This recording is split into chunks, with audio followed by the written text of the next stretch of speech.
Hi friends, my name is Rose and I'm from LA. I used to live in a tiny apartment with my dad, but he wanted to give me everything in the world. Sweetheart, I promise you, I'll give you the world. You'll have everything that I didn't have in my childhood. I will make you so happy. But Daddy, I am so happy. See?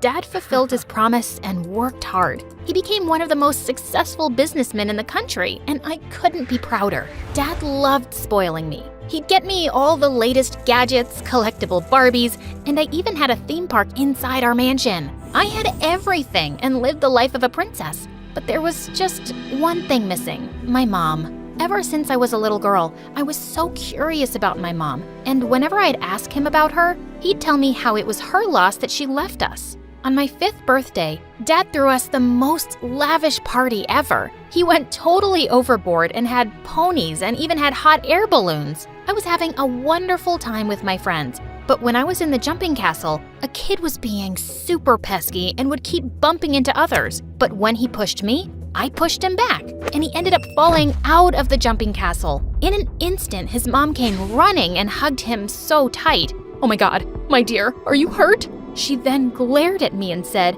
"If your mom hadn't left you, maybe she could have taught you some manners." I felt so crushed. Even though it was that kid's fault and he wasn't hurt bad, his mom was so worried. She so lovingly swept him into her arms and left. It was at that moment I realized that leaving me was not my mom's loss, but mine. And then I ended up throwing the worst tantrum ever. When Dad brought my giant cake out, I kicked the table. I don't want this. I want my mommy. Daddy, give me my mommy. Everyone was stunned to see me acting out, and then the party was over. Later, when Dad came to tuck me into bed, he gave me a gift. "I wanted to give you this when you were older, but I know you need it now." It was a locket with a picture of my mom. It was the first time I was seeing her picture, and it made me so happy. Every night, I kissed her picture and vowed to find her someday. Mommy, one day when I grow up, I promise I'll find you and I'll be so good, you'll love me. Mwah. One time I was at school and we were going for swimming lessons. The teacher asked everyone to remove any watches and jewelry we were wearing, but I just couldn't remove Mom's locket. Teacher, can I keep my locket on, please? Why? It's the only thing I have of my mom. I never take it off. Hearing this, the teacher squeezed me into a hug, and all the kids looked at me with such sad eyes. "Oh, I am so sorry, Rose. I didn't know. My heart aches for you. Sweetie, you can keep wearing that locket." After that day, everyone seemed kind of extra nice to me. In class, they'd offer me the best seat. During lunch, everyone wanted to sit with me and would even share their lunch with me. Rose, try this. My mom made it for you, especially for you. When I told her about your mom, she so wanted to cook this for you.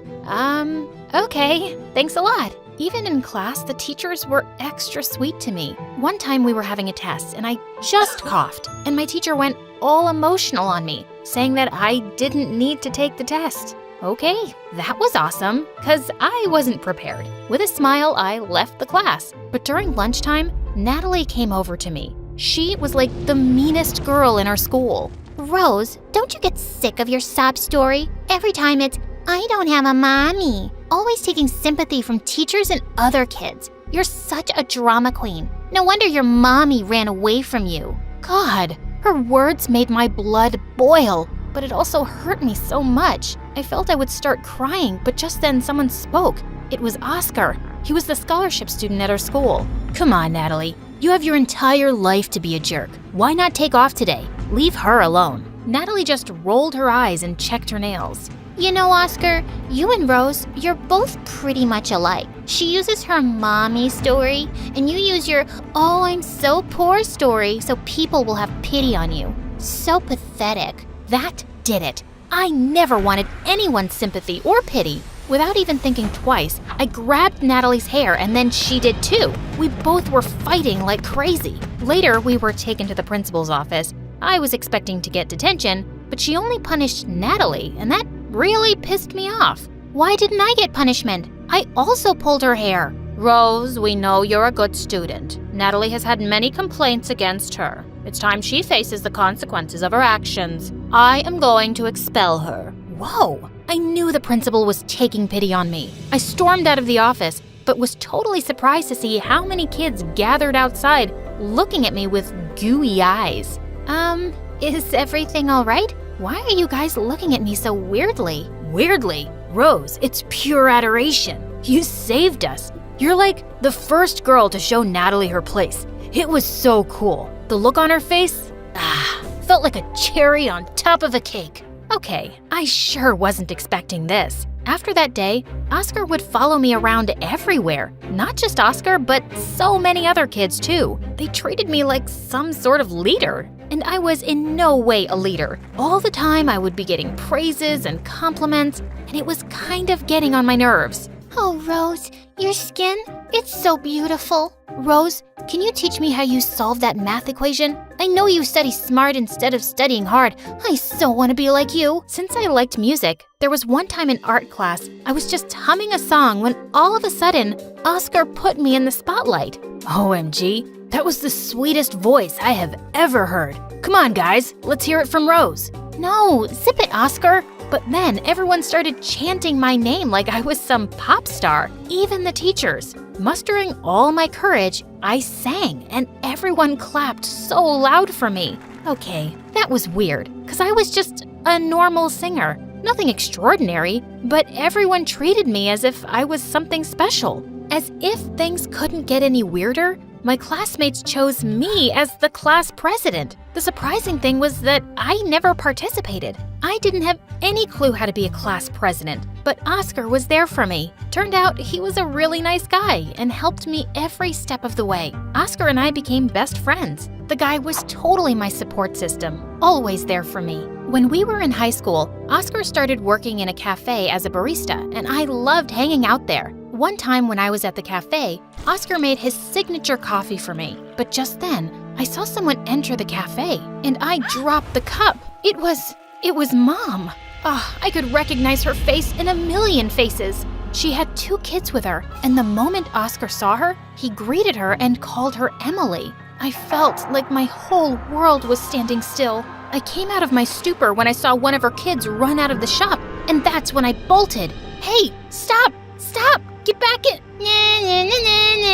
The kid just stuck out his tongue at me and was about to run on the road. But thank God I lunged forward. I grabbed his shirt and pulled him back, and right then a truck passed by. That was close. Really close. Right then Mom came out and thanked me. Oh my God, thank you so much. You saved my baby. You're an angel. No problem. I just turned to leave, but Mom grabbed my shoulder. I thought she'd recognize me, but it was something else. So, you work here? You seem like someone who can handle kids. Can you babysit my boys? I'll give you a letter of recommendation once you're done. I'll pay you well, too. Oh my God, how could I say no to that? I instantly agreed. I started working at Mom's place, and it had been 3 days, and I totally loved it. She lived in a big mansion, but that was nothing compared to where Dad and I lived. I was pretty amazed to see Mom's life. She loved makeup and posted her videos on Instagram, and her husband seemed like a nice guy and really loved her. Every night before leaving, I would see Mom tucking the twins in bed. She would snuggle them and shower them with kisses. It was adorable, but it always made me feel a tad bit jealous. In a few weeks, the twins and I started to get along just fine, and Mom was so happy, telling me how they never liked babysitters but had started to love me. Why wouldn't they? I was their big sister. There was one time Mom had to go out, and when she returned, I was totally drained and she felt bad for me. Oh, honey, I am so sorry I got late today. I'll pay you extra today. And what have the twins done to your hair? Come on, I'll give you a makeover. Have you looking like a supermodel. Makeover? Wow, I would love that. Mom then put on some light makeup and did my hair just like she did hers. But once she was done, she looked at me so shocked. I wondered why, and looking at my reflection in the mirror, I knew the answer. I looked just like her. I wish she would notice how much we were alike. Notice me. Wow, you are a very pretty girl. Just like you. I mean, of course, you did my makeup and hairstyle like yours, so that's why I look so pretty. Perhaps. But girl, you are a natural beauty. After that day, I felt like Mom's eyes were constantly on me. Every time I'd be doing something with the twins, I would catch her staring at me and then she'd look away. I knew something was on her mind, but she never said anything. There was one time when Mom was making PB&J sandwiches for the twins and offered me one too. PB&J makes me puke. No way. Really? Same. I hate them too. I didn't realize we're so much alike.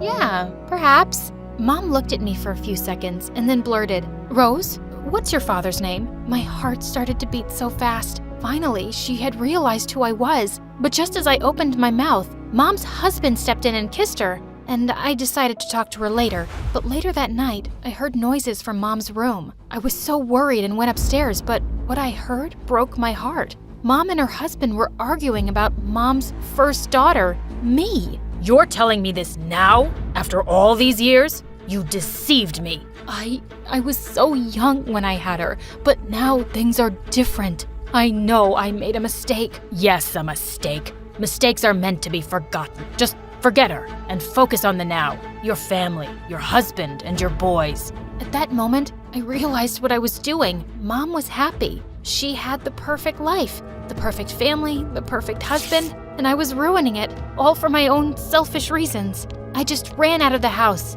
and thank God Oscar was waiting for me outside. I instantly hugged him and told him everything. I just want to leave her alone. I can't do this. I can't shatter her perfect life. But she is your mom, too. It's your right to confront her. Forget about it. Let's go home. That day when I went home, I gave Dad a tight hug. He truly was my world. I decided to get out of Mom's life and let her be, so I started to avoid her calls. She texted me and wanted me to come to her house, but I refused and messaged her how I had a new job. But a week later, something strange happened. I was in my room when I heard Mom's voice. She was calling my name, and I came running down the stairs and was so shocked to see her. Dad and I both stood stunned, and then Mom came running and swept me into her arms. Oh my God, I knew it. It's really you, my daughter, my Rose. That day, I wanted to talk to you, but you left. Rose, I am so sorry. I'm so sorry for my mistakes. Why did you leave without talking to me? Because I am a mistake. Mistakes are meant to be forgotten. Oh, darling, please forgive me. I was a fool for thinking so. You are my strength. You are the person who made me a mother. It was foolish of me to abandon you. But I promise, even if I had to fight against the world, I'll never leave your side. I love you so much. I love you too, Mom. I love you so much.